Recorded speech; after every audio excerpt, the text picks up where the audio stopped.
Okay, we're here on Main Street in Kilmarnock with two gentlemen who know something about history and old things. Carrol Ashburn, president of the Kilmarnock Museum. Steve Bonner, owner of Kilmarnock Antique Gallery. And gentlemen, we're going to take a walk down memory lane, literally. And you're going to talk about these buildings, what's in them now and what used to be in them. Correct. So what are we going to start with? Well, Carol felt that we should start with Booth's Furniture. Okay. That's been here a very long time. Walk on down here. All right, let's go. And look at it and just, you know the history of it, so we'll start with Carol. Booth Furniture is unique. We can't say what used to be here because they used to be here. Oh. They have been here for a little over 100 years. And the interesting thing about this store, Mark, and you don't know it by looking at it, it takes in the whole block. Behind these stores, Booth Furniture goes to Church Street, so you can enter on Church Street or you can enter right here. Oh, wow. Very unusual. Okay. So it's multi-generational, I would imagine. Absolutely. Sammy Booth was the originator, and he had this part right here, and he had a dog named King. And King would be laying out here a lot of times. I'd ride by on my bicycle, and Sammy and his wife lived here in town behind where the front porch coffee place is. And matter of fact, you'll find that the majority of all the owners of buildings in town lived in town. And that's not the case anymore and everything. But yes, it's good memories with this and everything. He was a very nice man. Okay. So what's next to Booth Furniture? This was Kilmarnock Home Bakery. Jack Winters is the one that built this building right here. He bought the bakery from a lady in town that worked for him for a short period of time, Mrs. Jenkins. And Jack had this side of this particular building. You see a door over there. And you go back, and he, of course, had the stoves and the tables, making pies and doing all that. And in this part of the building right here, he rented that. And I remember Cluck Crowther having Crowther Heating and Air Conditioning office in there. And he was probably just about the first person to rent it. And he also, heating that, and he sold phonograph records. Yeah. 45s, I think at the time, and 78s eventually. That was where we bought our phonograph records in town right here. Also, in the small building right there, Weldon Moore had a floor shop. He had a floor shop, Weldon and Rebecca Moore. Right. They were the first ones to move into that I know of. And Mark, I'm going to have to stop. I've got good luck.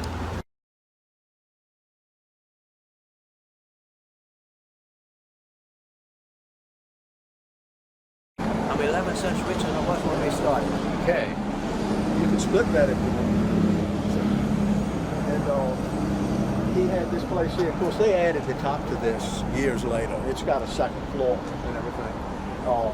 But next, what is Hubbart's Insurance Agency side of the building. And then on the right side was Northern office equipment. And that was Mr. Humphreys and David's grandfather. And they used to be in that space right there, and then they moved across the street where Donna's is on the left-hand side, and then Hubbard took over the entire building and everything. And also, go ahead. But also remember, this entire block was burned in the fire of '52. So I worked right here in a place called M.A. Lewis Grocery Store. It was owned by Mr. Stakes before that, and that's how I made my money in high school, working at a grocery store. Yeah. So all of these buildings were burned in the 1955. This was nice. It was structures that were subject to burn. They were all wooden structures. Matter of fact, they had no firewalls. No firewalls. They had continuous roofs on the top. You know, not cordoned off like it should be. Anyhow, Hubbards, as you can see, has been here since the late 1920s, as it says on the building. They've been there a long time, which is great. When they went out of business, it kind of opened up to multiple people, and I'm trying to think what it was. Kilmarnock Furniture. Avery Darley. Kilmarnock Furniture. Had a furniture store. Yeah. And this might seem trivial, but what it amounted to me was he had a picture window up the top there. They have a basement, they have a first floor, and they have a second floor. But he would go stand during the day in his suit sometimes and just look at that second floor window. And to a kid about 8, 10 years old, I thought that was magnificent. You know what I mean? To be able to do that and everything. But he did.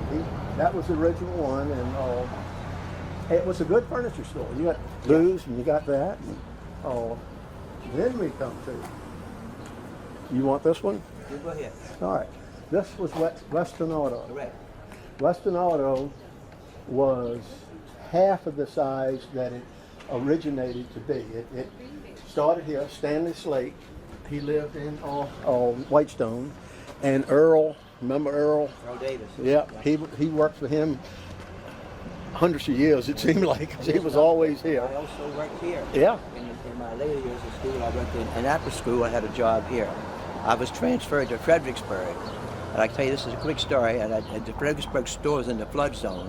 They sent me down in the basement to clean up that mold. I got deathly sick, came home, and when I couldn't go back Monday morning, they fired me. Wow. And they couldn't do that this day and time. But anyway, Slate he was from Whitestone. He was quite an interesting person. And they had a store shed out back to keep bicycles in. See, they had bicycles and the lights that go on by. So it was, kids loved this store and everything. The next two businesses are really a clash. We own a soda shop. You can talk about that if you want to. That was here before the fire 52 now. Right here? Where the Wild Bunch is. Right in there, yeah. The first thing that was here was Lawrence Sparshot's Yep, TV. Yeah. And he had a TV service shop, and he sold TVs right here. Yeah. When he pulled out, Western Auto took this part over here, so they had a much, double the size. Started on Sparshot. Sparshot was a fireman, and the firehouse was right back there. Oh, yeah. So when the siren went off, he would jump on the fire truck. Now, true story, if he couldn't drive, he didn't go. He didn't go. Well, True story on Sparshot.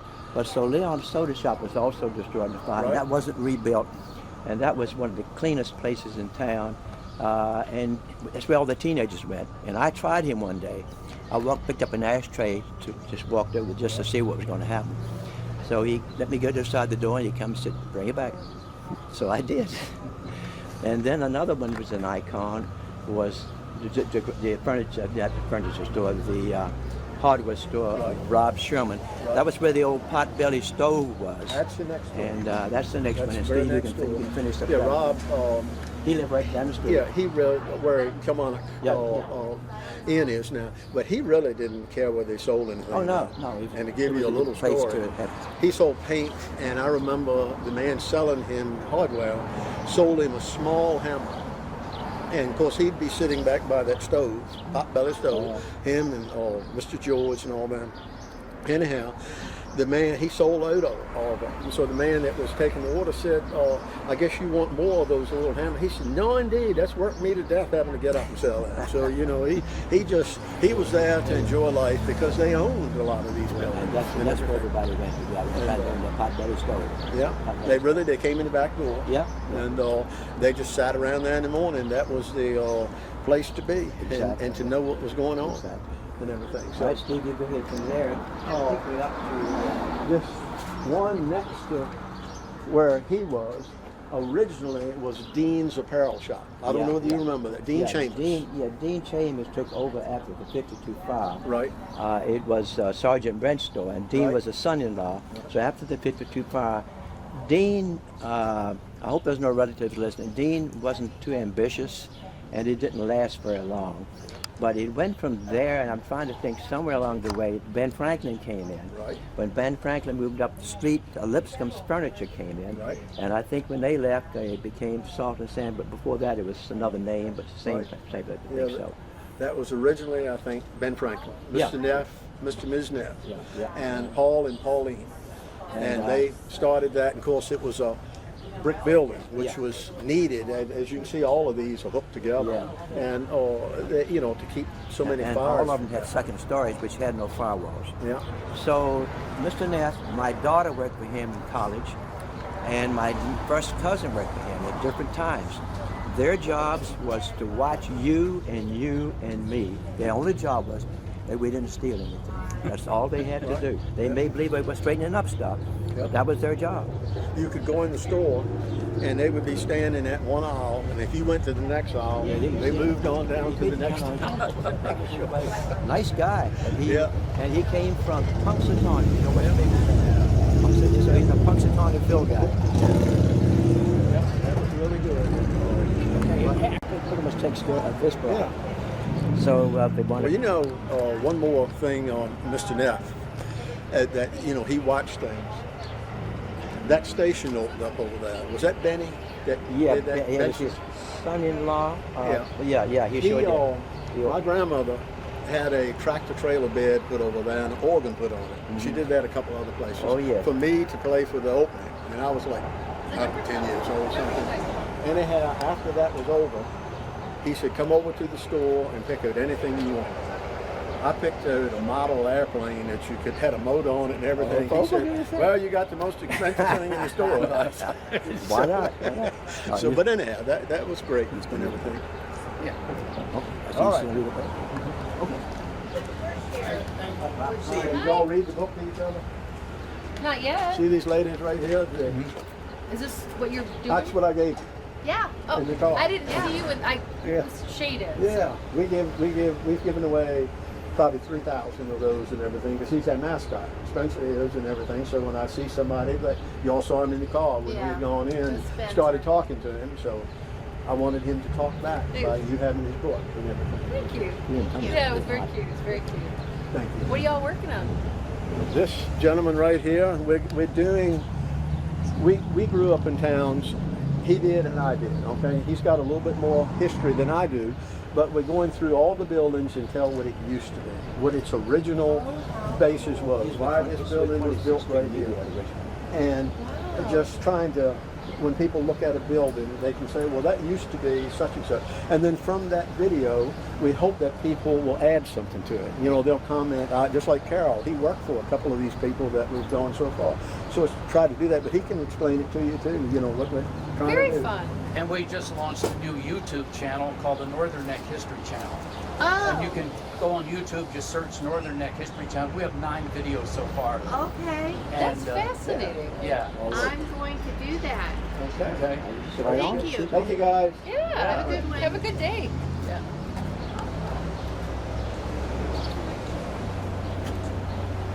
We were talking about Mr. Neff's. Mr. Neff's office, Carrol can tell you this, was all the way in the back, up the stairs so he could look down at the aisles and everything like that. But it was nice to have a 5 and 10 here.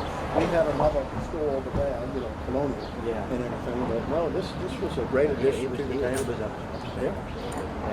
But he was very, very suspicious for some reason or other. I know that was their job because they told me that's all they did. They straighten up. So you can take a break from across the street. I guess the oldest building, one of the oldest buildings in town. But you want to start this one, Carrol? This is one of the oldest buildings in town, one of the largest buildings in town. It survived the fire of 15, it survived the fire of 52. It didn't survive a fire of its own. And it burned up pretty badly. And I didn't get the year of it, but Don't remember the year. yeah, it was much later. But they did survive 2 major fires, but then it had one of its own, mostly upstairs. And when this gentleman bought the store, he called me and said he didn't know he had bought it. He didn't know it was damaged upstairs and didn't show it. He didn't see it apparently. So when this gentleman moved in, he still had to deal with the damage upstairs. So there still is some. So right now it's Chandler's Firearms and Gun Shop. Before that was People's Drug was here. Dr. Lehman. Dr. Lehman, right? He lived right down the street with 2 doors. And on the far end was Adams Jewelry. But the entire building now is run by Chandler's Gun Shop. But Adams Jewelers moved. You can see right where the door is, and you see a long window. Yeah. That was where Adams Jewelers was until this fire. They just and then moved they moved across the street. Yeah, Joe and Lion. and one more thing, this was called the Eubank Brothers Building. Eubank Brothers Building, which is a very common name in Vermont. The founder of our museum was a Mrs. Eubank. I only went in it a few times, and I remember you entered right in the center. And you went on up, and there was things on both sides. They are still using the upstairs. I'm not sure what but the stairs right here in the middle. So this is one of the oldest. And you have to give Mr. Chandler credit that he took this building and completely redid the areas. This is a gentleman who owns the building now, and he redid it and it looks wonderful. Looks great. Good job. And everything. So We're talking about you. yeah, it's all good. This is Mark Huffman with 26 BBO. Yes, sir. Probably on YouTube. This is Mr. Chandler, and his, I guess we can say as a friend, certainly as a businessman, and he took this building over and changed the color. It was the first thing he did the right thing, so he's done a great job here. And this is probably the most prominent building in town. It's very nice and everything. So we're going through and looking at the buildings as to what they were when we were growing up. And, you know, this used to be the Eubank Hardware, and then it was the People's Drug Store, and then Adams Jewelers and all that. And it's just trying to do a history. It's got Eubank's initials and the dates on the side of the building, where he's inscribed in the brick. Front part of the building, can you show it to us? On the side of the building. Show it. I'd like to see that. One of them was built in 1910. He probably did his initials then, and then he did it again in 1917. Okay, that's excellent. You got all the spaces filled up now? I'm working on it. Yeah.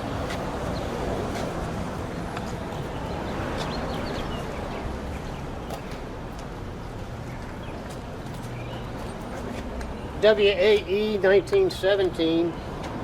Would that be Warner? No, it was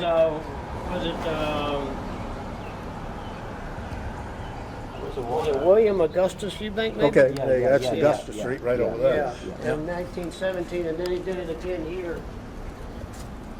Wow.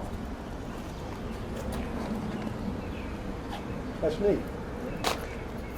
You've done a great job with it. And of course back here, we're looking at what used to be the Richard E. Lee, the hotel. And Eubank, I think, owned that too. I think. Eubank Hotel, Richard Indian Hotel, Hotel Kilmarnock, and the office for our standard products, fish. I believe this was Eubank Hardware Store Yes, one time. they Yes. when they moved from here, they took the name over here, and now they got it over to Ace Hardware across. That was after the fire. And this turned in, this was the Kilmarnock Post Office. Right. I would imagine just about the original location of the newer things, you know, the If you look 50s. at the floor, Mark, you'll still see a dent in the floor where the people would stand. Stand. If you want to see that, we'll try to go and see that. I'm sure. That's Mr. Claybrook. I think this was the post office after it was over here. Correct, Yes. it was over there first. Was right. that, Yeah, that little building. Yeah. yeah, the A roof right there was the original post Yeah. office. And it was two separate buildings, and they knocked holes through the wall and put that little roof in between to connect it. Right. All right. Let's see if we can go inside now. I don't know whether they're open today or not, but we can check. I doubt they're open. I don't know that they're open. Yeah. Oh, yeah.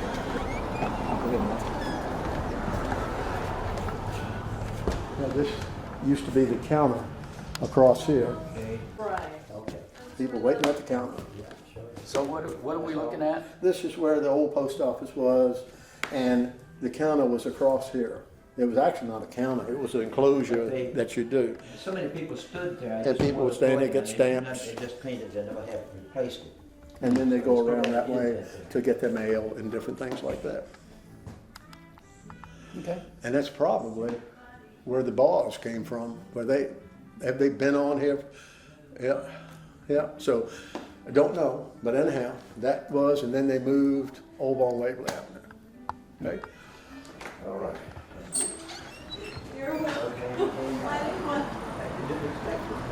Okay. Next was R.H. Norris and Son Supermarket. Novus and ours together.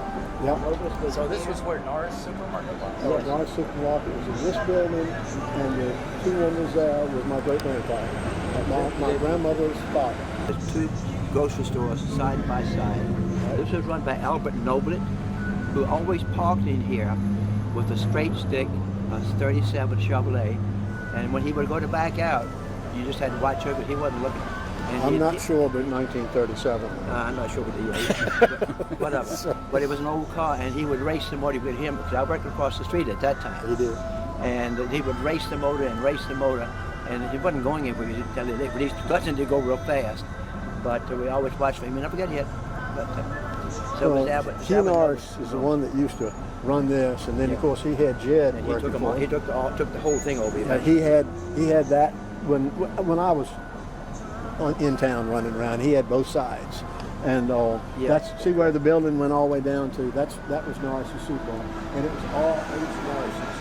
Yeah. And it's called the Palace. At one time, I think it was called Sunny South. At one point in time. Before me. But Yeah. but it was Norris. It became Norris. Right. I think it's that when he changed the both stores. Yeah. But I just Eubanks was where you go eat peanut, put the shells on the floor on Saturday nights. That's where you chit chat.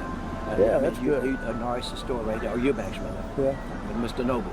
I used to come in the back door. Yeah. Had a back. Round All of them back. had back doors. That's where you Well, came quick. in with your bottles that you wanted 2 cents for. Get 2 cents and for all every that. bottle. Yeah. But when I was growing up, and then of course there's Lee's Restaurant, and Carrol has some history on that. Lee's restaurant started in 39, according to the family. It was started by them in 39, but Jack Venable was in front of them. He had a pool hall and a bar. They bought it from him in about 1939, and it's been in the Lee family ever since. So they're celebrating all kinds of anniversaries. Very unusual. But right now, it's pretty much you go in there, you're going to be waited by a member of the Lee family. They still have trouble like everybody else getting help, and so the family does pretty much all of it. They do. And it's where you send, it's where the locals eat. And it's what I tell people when I send them there. They don't pile your plate up, but they don't empty your bill for you. And you've eaten that, it's good. That's right. Absolutely. And when I was growing up, like I said, I just lived 2 houses down there. The dog of Mr. Edwards. Do you remember Ruth Edwards worked in there? Yeah. Okay, and her husband He would was come a up here. policeman for a time. Yeah, to pick her up, and they had a dog right there too. Would come with him because he only lived right on Irvington Road. And let's see, and Minnie used to work there. Yeah. And then of course Bill Senior, his father, Harry Lee. They're 4th generation now, and everything. So it said in the paper. Yeah. It was bad. Yeah, Was they it just 4 have- generations or 3? Either 3 or 4. I Yeah. know that the girls didn't want to go to Jack Venable thing, but Bill Yeah. did. That's great. So they did buy it from Jack Venable. And it started at Central Lunch. Right. And it was a metal building. Right. Yeah, the metal building was torn down. Yep. We have pictures at the museum of this being whole right here. Those buildings were nice, because it was built later on. Again, the fires didn't touch any of these buildings up here. And that was good. Absolutely. And How you doing? we can go in there if you want No, to. how are you doing? Why'd you come here? We're doing a little filming. Best state park in Virginia. Well, yeah, if you say so. Yeah. I haven't been there. Come on down and visit. But you're in the festival planning division. Oh, I know we are. Okay, we agree on that. Good. Nice to see you. Come see us again. So that tells you pretty much all the way to Sherman, New Hampshire, 1939, which is correct. And you know Yes. they might be remarkable. You made a movie recently, and their T-shirts made. Oh, they got them right by the door. Yeah. Yeah. T-shirts. Whole made- line of They them. didn't make the movie, but the T-shirts did. Yeah. I like that. Next was the Bank of Lancaster, And before that, it was Farmers and Merchants. right? Farmers and And, Merchants. I'm gonna tap on the window here. Believe it or not, this was fun to climb that wall right there when you were little. You know, just get up there and sit. But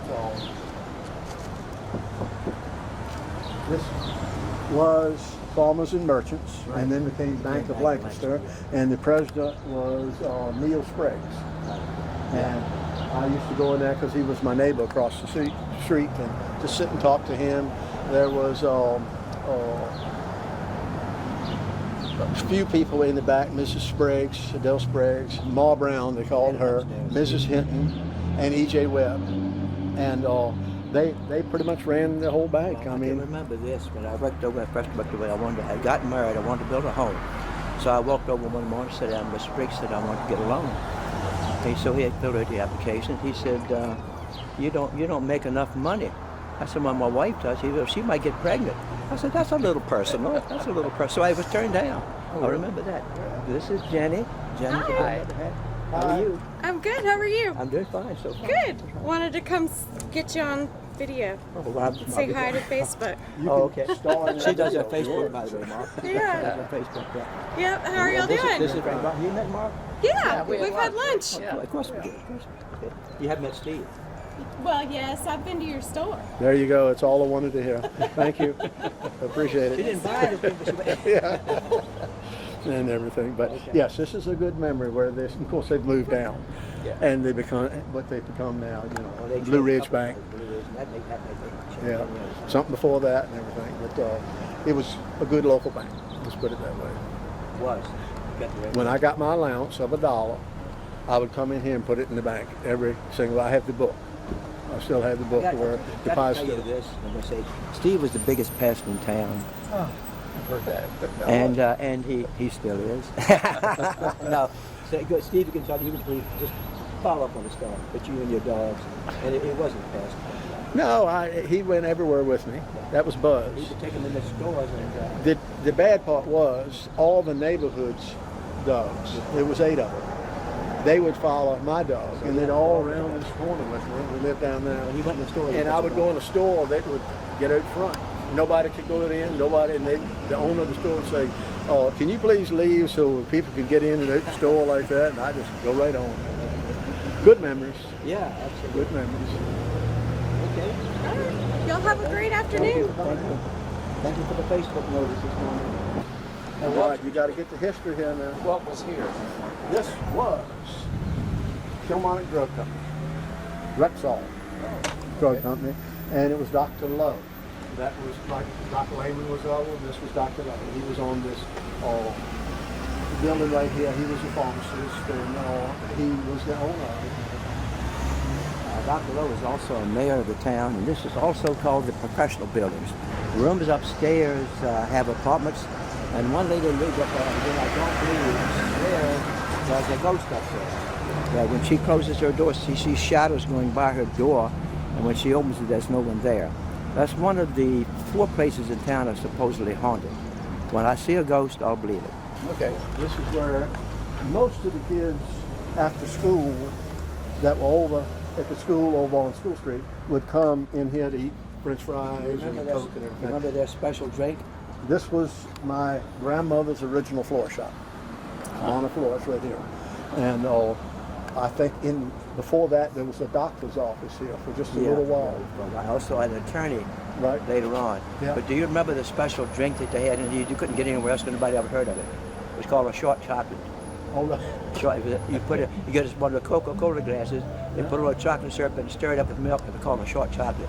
Henry G. Edmonds would ask for a sarsaparilla. Yeah, I know it was over there. This is my grandfather coming here every Saturday and gets some ice cream soda. We go to the movies, and when he come back, then we get an ice cream soda. And then upstairs was Lovell Luttrell, and his wife ran a small loan place for Grayson Headley. Years ago. Yeah, that was.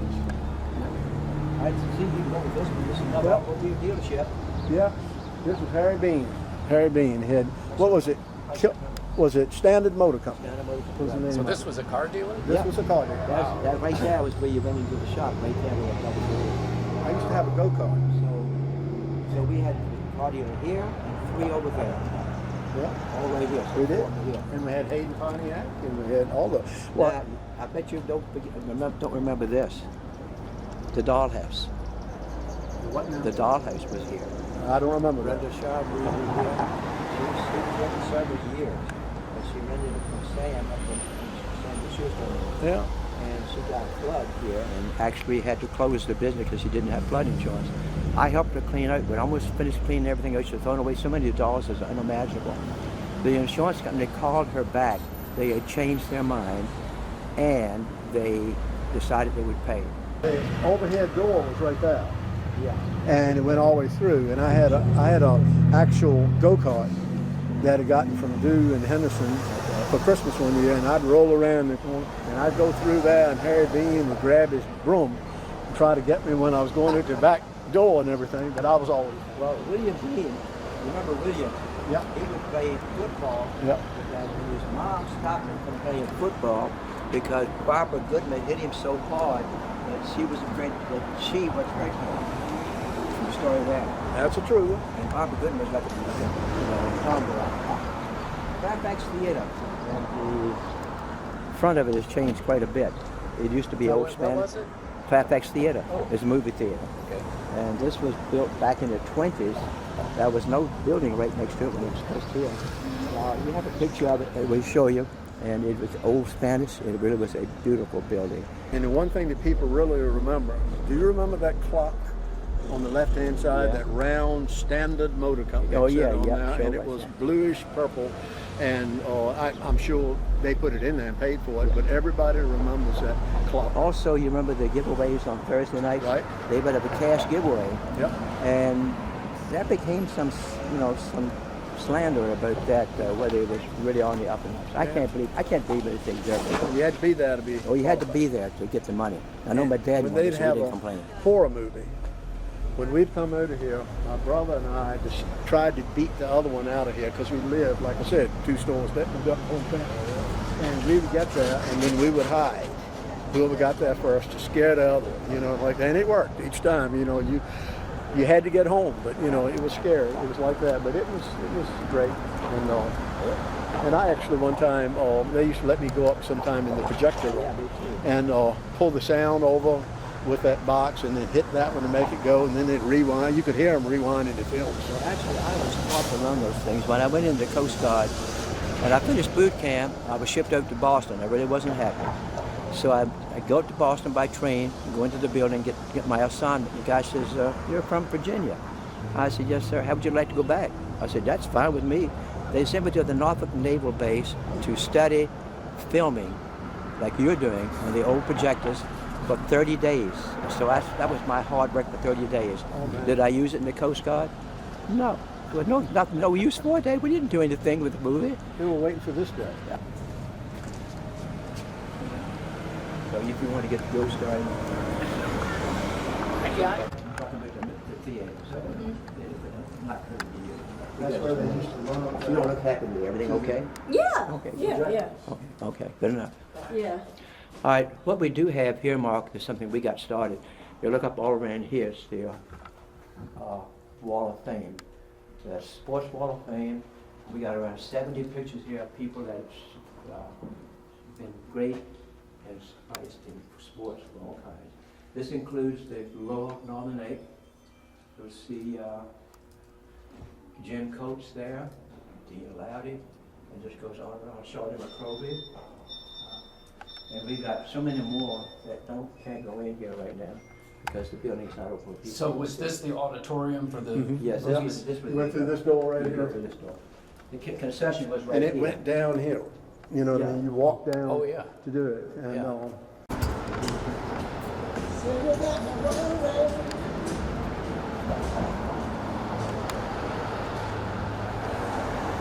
This was originally Dunaway's clothing store, Howard E. Dunaway. He had the whole store and had men's clothing, and it just was a nice clothing store. And on Kilmarnock Day, he would give away a suit, and so early in the morning they had a line right on out here for people to do it. But that's what was originally there. Then LaVogue moved into the left side, and then Eddie Dawson with Green Trees, he was running Green Trees then, he moved on the right hand side and everything. So, and next to that was called N&P Style Shop, Norbert and Dilch. And Mr. Dilch ran that, and that was the women's clothing store. And we had a lot of nice clothing and everything, and I'm not sure of this, but I was told that right there was a paint store. I tried to contact her grandchildren.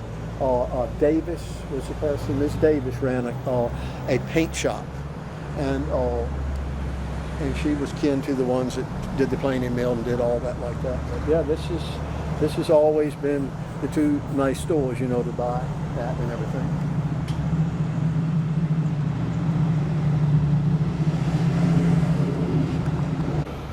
Carol, do you remember Mrs. Davis paint store here? Yeah. Okay, was it? Part of Davis painting before the move down there. Yeah. Okay, all right. Yeah. So that was correct. Yeah, Mrs. Davis run a paint shop here, but house paint stuff like that. In the small. And there was Fred, and then Francis. Yeah. Francis on the left, Fred on the right with his own. These buildings here have been changed. The most interesting building was here. Before you get to Burke's Jewelers, was a Safeway store that was not called Safeway. It was Sanitary. The Sanitary store, which they changed to Safeway. But that was right in this area here. We have a picture of that. I think Burke's Jewelers came later on. That was Steve, Mrs. Mr. Barlow, Mr. Finney, and then Burke, I think. This was Repco. Yeah, was Stepco, yes. Right. Stepco. And then Mrs. Finney's store, Mr. and Mrs. Finney, Yeah. I think, right there. And then next to that was Mrs. Warnicke's Army Navy Yeah, store. Army Navy store. Remember that one? Yeah. And then Billy Bellows had a appliance shop there. Also, there was a gentleman who had Block 1 Electronics, was Right. in one of those small buildings too. So these buildings have just changed owners so dramatically and so much, it's hard to keep Yeah. up with. Then they had the ABC store, which is Burke's now. Maybe sister started there and they moved over there. Yeah, they sure did. Okay. And of course, the bank line still goes down, which is pretty obvious and everything. And Yeah. across the street, So across the street. what we're looking at was Marks and Sullivan's department store. Probably right there where the animal welfare Where the wing is. animal welfare, there was Mr. Marks, and what I remember about him is he smoked a white pipe, Yep. a white pipe, and then Francis Orm, he was right over there, back there. He came dressed to the nines, you know what I mean, and he had on a hat, and that was their shoe store. They had a shoe department and everything. Yeah, but they never got up to the times. Everything was laid on counter, just laid flat. They never got up from the 50s and the 60s, and they just slowly went over the business. And the animal welfare looks pretty good from there, and that's where it is right now. And I would say 95% of the people we've mentioned so far in these stores lived in town. Yeah. They all lived in town. They didn't, except for Western Auto, he lived in Whitestone. And, yeah, and upstairs, that was going at Mercer's office. And there were offices and apartments So there. people walk to work. Yeah. Oh, yes, yes, Yeah. my So goodness. there were offices there, and I could tell it going at Mercer store, but it's not going to be a print ad, so we will. He was Commonwealth's attorney. Yes, yeah, yeah. He, well, I would tell you the strength if you want to use it. He closed the carnival down one year because it was gambling, illegal gambling. And so it was almost time to go. So they got to the judge and got an injunction to run it temporarily. And he would park there, and this is after all came down, all said and done. The carnival was going to run, and he's not liked. He would park there every day. Bill Herman was the chief of police. He got a ticket every 2 hours. And I saw that. Ah, you You might not want to print that. you don't talk about the fire department. That's, Don't mess with the carnival. that's a volunteer organization, always has been. Tell you, it's better to cross here and then cross there.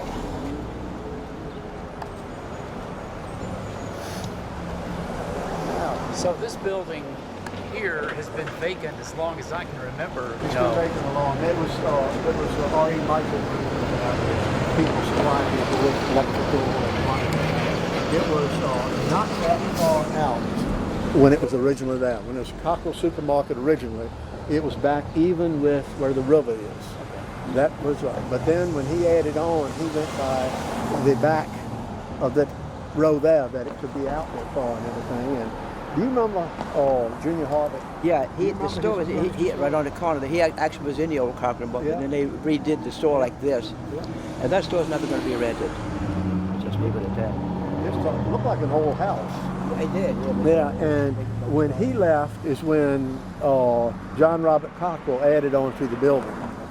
And just while we're talking about it, on Saturday night in Kilmarnock, I don't think the stores closed until what, 12 o'clock at night, 11 o'clock? 11. Oh yeah, the women came to get groceries and shop, and the men went to all the car dealerships and looked at the new cars and see what there was to do. But there was always, you know, people, this is where they socialized, and Northumberland, Kilmarnock, and all around like that. And the building next to it, the little one, was Charlie Lovin's barber shop. Now that's Remember Charlie? Oh yeah, that's where I got my haircut. You want to cross it? Let's stay on the side. They gobble that up. You can see it when you get close to it, where the barber shop is. Where the river is? Yeah, they gobble it up in there. But the barber shop is in that little corner there. It was just a small, narrow building before.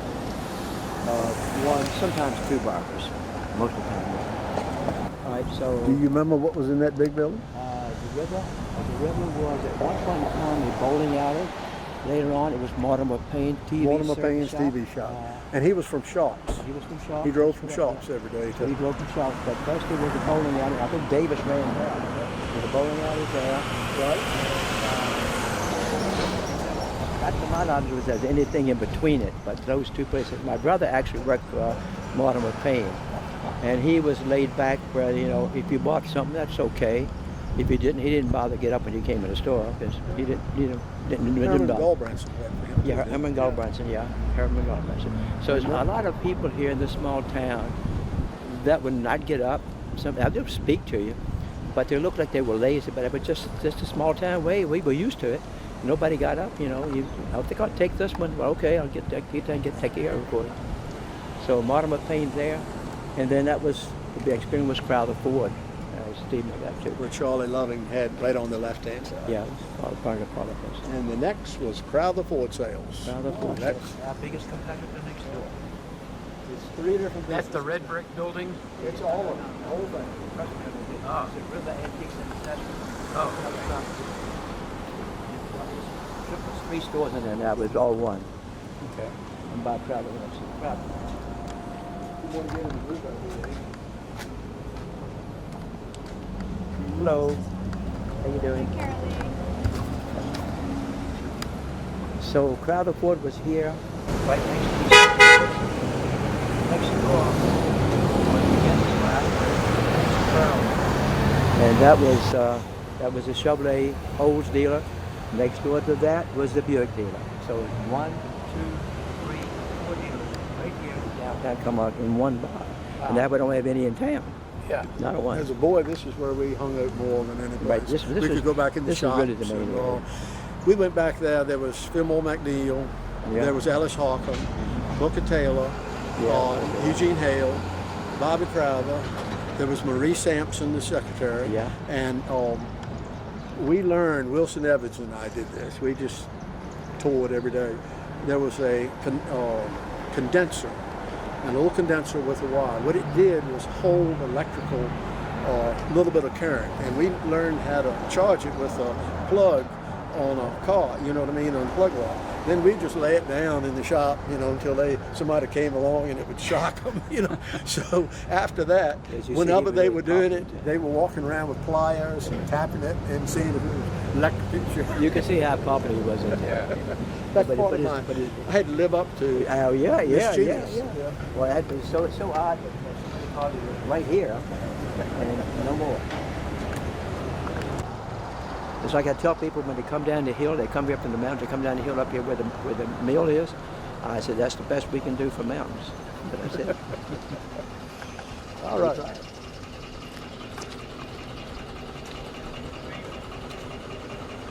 That building right there, the left side of Nobles, was where the Oldsmobile and Buick deal was. Okay. So another car dealer. The Buick deal. Right. And later on, there was some Ramblers, I think. Yeah. Do you remember that car dealers didn't carry a lot of stock? They Right. had like 3 or 4 models, Right. but you ordered it, Right. and then the factory would build it. Exactly where They you want. deliver it like 3 weeks later. Right. Exactly. Yeah. A lot of we didn't want to do it because sometimes people change their mind. Yeah. It takes a And long of course, growing up, we knew where they hid every car. Oh yeah. You know, like down Bob. McGinnis is would hide his down his estate. At his estate, Bob Crowther hid his behind his home, and we'd go over there and check them out and everything. Yeah, because the unveiling was always a big deal. October. Yeah. Yep, same day. Yeah. This is where Henrietta Hall Shook was born right here. Yeah. Now, do you remember what was right here? Yes, the Mumford Bank. Okay. Right here. After. Billy Covington used it for a service station with tanks right on the street, and they also had like a coffee shop and hot dogs and hamburgers. I actually worked there too. Right. I moved around Smitty's town a lot. Kitchen. Remember Smitty's Kitchen? Yeah, he was up here Right. later on. Yeah. Right. And right close to that was damaged. That was burned in the fire 52. and there was a phone booth here. Yeah, Because we'd stop on the bicycles and see if there was a nickel in there, you know. There's a lot of money. You know, at the museum, we tried to buy a phone booth after they all died, and we could buy one, but you can't believe how much they wanted to sell us one. But when they still had them, they had just had one at the museum. And there wasn't there an apartment house here? Yeah, that was the apartment house of Mr. Okay. Newton. All right, because I remember the guy I remember it had long steps going up and everything. Pretty good size home. Yeah. This here was burned in the 52 fire. This is where the hotel was that caught fire. On this corner, Hazel Hotel. Hazel building. Oh, that was the Hazel building. Yeah, we took moved to this corner here. Three-story building, 500 seats here on the top floor. After all the dust had settled, there was nothing but a lot there. McGinnis put a used car shop there. There's a little building right there. I got a picture of that for you. Remember and, that well. And that's where I worked. So I was sent to the used car lot. I was dismissed with new cars to used cars.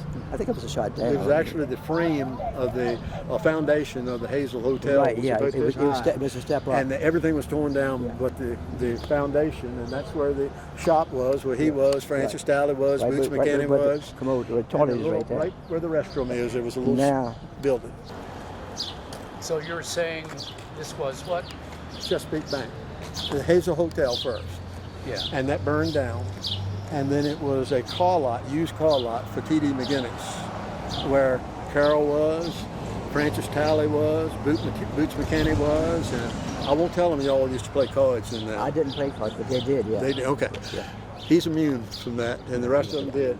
And then it was, I think, Chesapeake National Bank first. But the building has not changed. It's the same building. Just the town office. The Chesapeake moved up the street. The town bought it, and they moved in there. And they've, I think they've added to the back of it here. Yes, they still got the old vault in there and everything. But the vault's still there, yes. Yeah. So it's a good place for the town office. It's at number 1 West Main. Can get any better than that. Typical sounds of the town. Oh, yeah. All I remember is Silco, Mr. Burkett. Yeah, well, Burkett was here too. I remember him. But Joe Wing went it later on. Yeah, well, that's great. Yeah. So That's great. That's my story there. And so your relatives, the Bonners, was here somewhere too early on. That's the building next to it. This was also this colonial. Right. Colonial Farmington with the art. Yeah, it originally was Bonner Brothers. Right. That was the first soda fountain in the Northern Neck. And like I said, I have that soda fountain now. And they ran that in that building right there. And then it became Colonial, the second building. Okay. So it became Colonial Variety. Yeah. And Billy Covington ran that. But, and it had that one, and the hardware store, and this was a variety. It had all the things kids like. You didn't have to push the wall in for those stores to join? Yes, that's what I was going to say. They took it down so you could go from one to the other. Yeah, right inside. And everything. Yeah, sort of like a mini mall. So then we go to the record office. I think you can see on the sidewalk when he was built, Mr. Crawley. J.D. Crawley. J.D. Crawley. And that who it is? Yeah, and his Crawley Court's named after him right up here. And it should be right in front. Bob Mason was the editor. Right here. They used to have this first window right here. Yeah, here's the J.D. Crawley. 1970. Oh, this was a store or with the newspaper? It was a newspaper office. I don't have that in here. Yeah. It was a newspaper office, was not in there. And this being the Rappahannock record. Carol, do you remember what was here? Yes, there were two things there. First of all, Mr. Booth from there run a gun shop here and maybe a clothing store. I never did know why he was over here and his wife was over there. But secondly, after that, it became a Western Union shop, and Mrs. Ransom worked there. And Stokely Winery. And Stokely Winery had his shoe shop. Yeah, he had a shoe repair shop, but he also liked to play pool over in the next building. So he'd have a sign on there that said, "I'm next door if you need me," and everything. And people, I'm sure, know this, but the paper was actually printed here. It was the type went through these machines that made each teeny letter, and then they had to double check that. Then everything was right here, and you could go back there and see that machine running. And then the first thing they had to do was put the outer section and the inner section together and everything. And wasn't any computers or anything. Bill Hayslip had an office upstairs where he took all the pictures. Mrs. Dyes and Mrs. Lee were in the office. Robert M. Lee, Shorty McCroby, Gillum Lewis, McCarty, just all of them. It was all that ran it. They started here, but upstairs too, when they began, there was apartments upstairs. Now the record office has the whole building to themselves. But the machine that he was talking about, the huge machine that made those things so much heat, they actually, the museum in D.C., when they were outside of D.C. in Arlington, Alexandria Museum, they had to kind of take part of the building down to get it out. So I drove to Washington, or Arlington, where it was at the time, to see it. And I got my camera, got a hand right in front of my camera, no pictures allowed. I said, oh, come on, you know. So I don't know where it is now, because you know that closed. Yeah. It's open some kind of way, but they moved downtown Washington and that killed it. So that machine ended up in a museum. Again, upstairs were offices.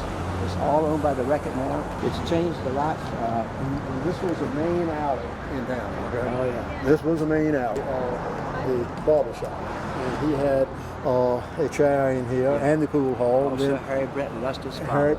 Harry Brent and then George Urban. Yeah. When George Urban left, then Lester came to work Now, for him. And everything. Lester is known in town, just recently passed away, for the slowest haircut in town. It can take 30 minutes. His dad, on the other hand, you sit in the chair and you're finished. So it was a whole lot of difference. Yeah. His dad ran the pool hall. Lester used to stock the pool, however you call it, in the year before he went to it. So this was a barber shop. Then it became all seasons travel. You know. There were regulars that would play pool all the time. Pool shops. And, he was one of them, but it was the pool hall. We used to go in there and see it and do all that kind of stuff. And we didn't play 9-ball. We played 8-ball. Well, it 9-ball was actually wrote kind of off. I think the kids couldn't go in there or something. Well, You weren't supposed to go in. it depended on when you went in there, I I think. guess. But it As was far one as the section of kids, the no, barber shop. you couldn't just walk around in there. The main table was the first table. And that was right as soon as you went over to the barber shop and everything. And we had said something about the third part. This is go ahead. Go ahead. All right. May I take you? What are you guys doing? I've seen you all over the street I today. know, we're just playing. Would you like to be in a movie? This was where Bill Umpers, his father, from over where, remember on the other side of Hubbard's, they moved from there over to here. It was a business, I mean, like all business things, like anything used in business, like not computers, like big computers. One Safeway here? And Safeway was here when they were called Safeway. They moved here for a while, but also Mr. Davis had a bowling alley Bowling here. alley here. So it's a bowling alley, a Safeway, and there's a business. I can't get the name of the business right now. There's a business store right here. But now it's down. I don't think anything's in here at the moment. She never closed this in. So this is an empty store for the moment.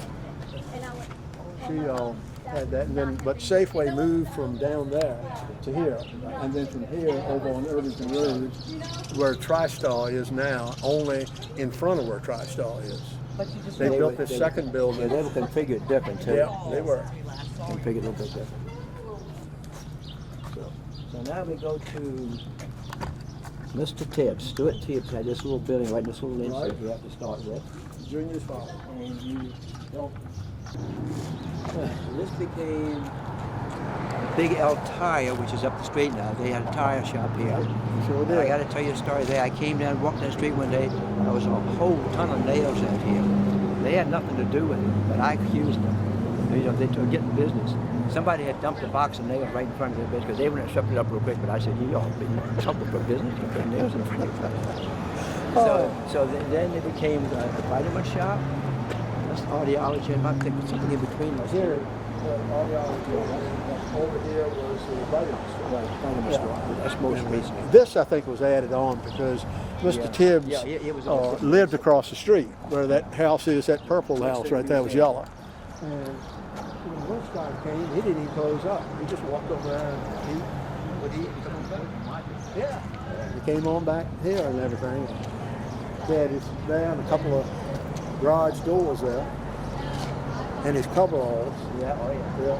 It was, this is where they sold tractors and they kept the road in the lot behind that.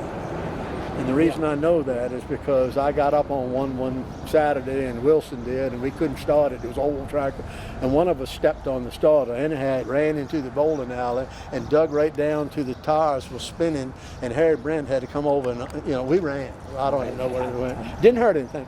But a friend of mine, Jack Thompson, he would have lawnmowers out here. And when it got to be 4:45, we would show up here so that we would be allowed to drive the lawnmowers on inside. What an honor it was. But he was a nice man. Tom, a guy named Gene Edmonds. Yep. His hours were usually open at midnight. It's what? He opened at midnight. Oh. I'm not sure what he sold, but I don't think it was all legal. He had some unusual things in Dad, and it didn't last very long. But Jeet was, and I remember Jeet's hours most of the time were at midnight. Yeah. Jeet was my neighbor. Yeah, oh yeah. And he was one of a kind. This concludes our walk down memory lane. You brought back some good memories.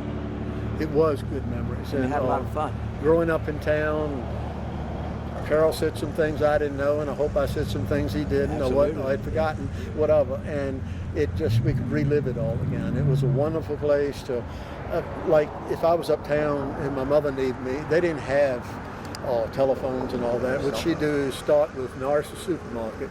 Is Stevie up there? Can you look? And he'd go up front and look.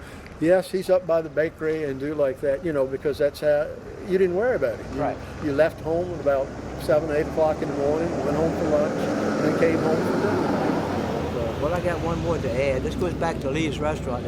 I'm right across from Lee's. Dad works in the shop there. I get out of school at 3 o'clock. He doesn't get off till 5. So I remember several times he would give me 10 cents.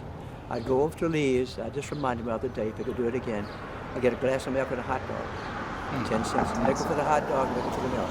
Wow. And that was when Mr. Lee run the place. I never have forgotten it. They had stools there, had a bar there, sort of. And they, at times, I think they had tried to sell alcohol there. It never worked. They weren't selling alcohol at the time. But that's my best 10-cent story I can think of. Well, you found a dime today. I found a dime and And I a got penny. paid back. I made a penny on the whole thing. I will go with you if you go down to Lee's and you tell them you'd like a hot dog. So I'd be willing to And a bet. I'd be drink. willing to bet you they would do it. I Yeah. bet you they would do it. Probably if, would. If you had the camera with it, Yeah, I know you they would probably do it. would. They would do it. I'm That going to would, hit them yeah. up just to see what happens. Well, Thank you so much, Mark. Well, thank you, and for all the people watching this video, when you go into these modern stores, remember what they used to be.